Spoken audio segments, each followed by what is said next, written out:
And our second main topic today gets submitted to us by Robbie the Red Ranger, who writes, I'm one of those people that signed up for CBS All Access just to watch Star Trek stuff like Discovery and Picard. Paramount Plus looks like they're getting really serious with Halo, Avatar: The Last Airbender, and a lot of other stuff. Just read that they're adding another $3 billion to original content. Do you think this shows Paramount is all in on Paramount Plus? All right, thanks a lot for saying that in, Robbie. And look, in the midst of all the streaming wars, one of the more head-scratching entrants has been CBS All Access. I mean, they launched CBS All Access rather early with a stupid name, not as bad as Peacock, but they launched CBS All Access with really nothing on it that you couldn't get elsewhere, other than a couple of, the big one, of course, being Star Trek Discovery. That was their one big thing. As they are now transitioning into Paramount Plus, it is looking more and more like they are actually really dead serious about this. We heard about how, they're going to be bringing Quiet Place over, Top Gun, the new Mission Impossible, I should say, will be coming over and all that kind of stuff. They're getting really serious, and now they're raising even more money for it. This comes to us from Variety, who writes, the company is making a significant bet on Paramount Plus, promoting it with the tagline, a mountain of entertainment, which supersedes the previous CBS All Access direct-to-consumer service. Of course, just so you guys are clear, Paramount Plus now replaces CBS All Access. These are not two separate things. CBS All Access is now Paramount Plus.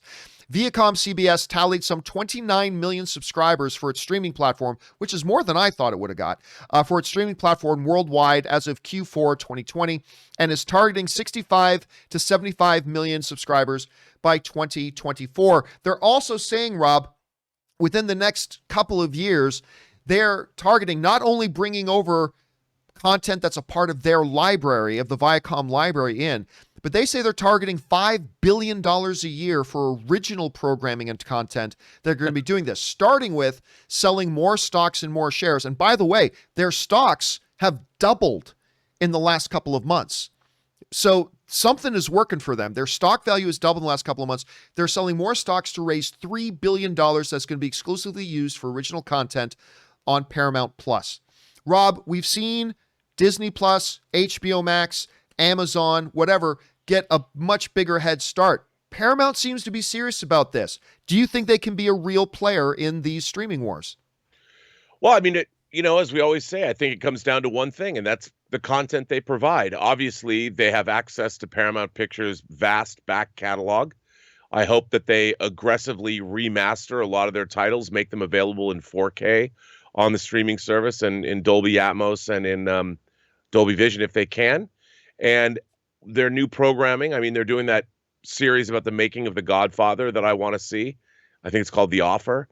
I'm really looking forward to seeing what they do.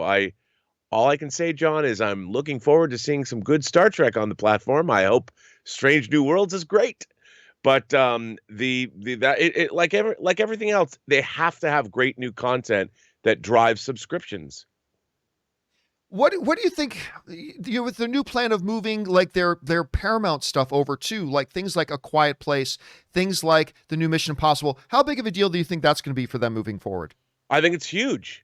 I mean, it's so strange to me that already before they announced this, they sold off like Coming to America, the sequel, to Amazon. And I would have thought, well, if you have this in the works, why wouldn't you retain, you own Coming to America? Why would you? I guess it's a distribution deal, so it'll eventually revert back to them. But I think, Paramount has a great, almost 100-year legacy of films. I mean, classic films, the Godfather movies, the Star Trek movies, Chinatown, things like Hunt for Red October, the Tom Clancy movies, the Raiders of the Lost Ark films. I mean, those will probably wind up on Disney, but they were distributed by Paramount, and they are putting out the 4Ks. So I think it's really important. I think it's great. You've got the legacy of a studio behind you. They rebranded it the way they should have and made it Paramount Plus. Everyone knows the Paramount Mountain. It doesn't get much better than that. They've leaned heavily into those promos where people are climbing that Paramount Mountain, finding Patrick Stewart at the top with champagne for them all.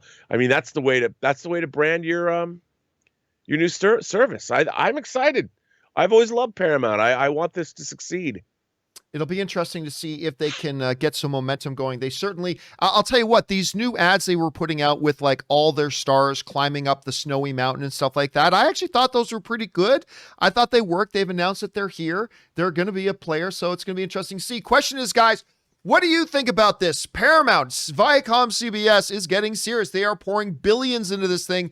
They want to be a serious player. Do you think they can be? Is it too little too late? Or do you think, no, John, we're still just at the beginning of this thing. They've got a long way to go. What do you guys think? Jump down into the comment section below and let us know your thoughts. All right, guys.